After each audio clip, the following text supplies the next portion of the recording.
বিশ্বনবী বলেন মাল্লাযিমাল ইস্তিগফার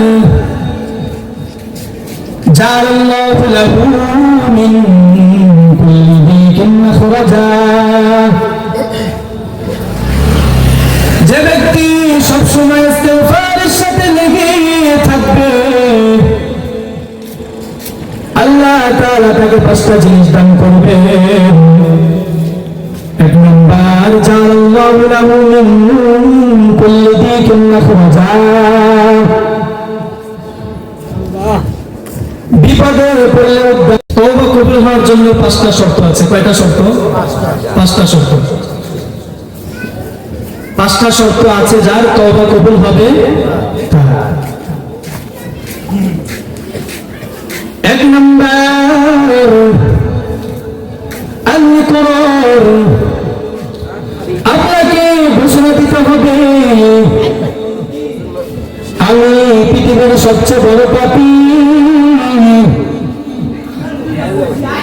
আকাশের নিচে জমিনের উপরে আমার থেকে বড় পাপী আর কেউ নাই। আল্লাহ, আমি সবচেয়ে বড় পাপী। 1 নম্বর পাপের ঘোষণা দেন।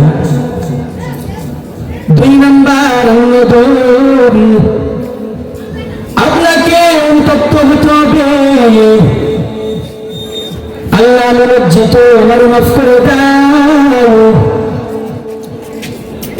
3 নম্বর, যে পাপটা করতেছিলেন ওই পাপটারে থামান। আপনি সুদ খেয়েছেন, অনুশোচনা আসলো, আবার না পচাইতেছেন, সুদ খেয়ে যাচ্ছেন, হবে? আপনি জেনা করেছেন, অনুতপ্ত হলেন, আবার জেনা শুরু করে দিলেন, হবে? যে পাপটা করতেছিলেন ওই পাপটারে থামাতে হবে। ওই পাপ আর কোনদিন করা যাবে না। 4 নম্বর, আল-কারাহিয়া।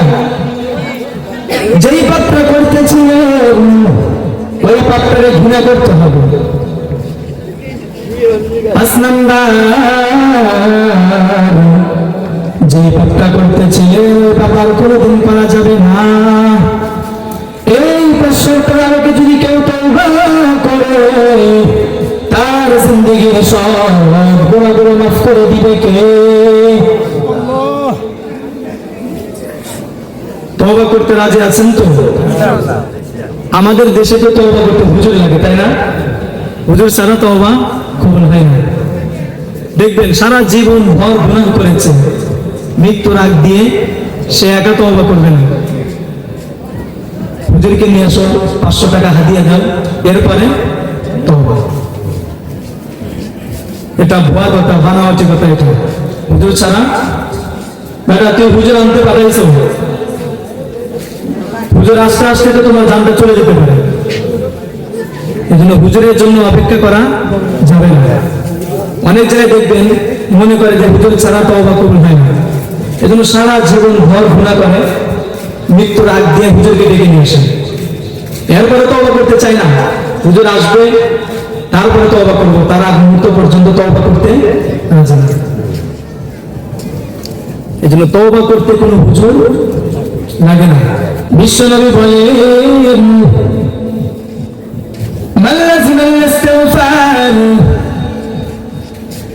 জাআলাল্লাহু লাহু মিন কুল্লি দীকিন মাখরাজা। যে ব্যক্তি সবসময় ইস্তিগফারের সাথে লেগে থাকবে আল্লাহ তাআলা তাকে 5টা জিনিস দান করবে। 1 নম্বর, জাআলাল্লাহু লাহু মিন কুল্লি দীকিন মাখরাজা। বিপদে পড়লে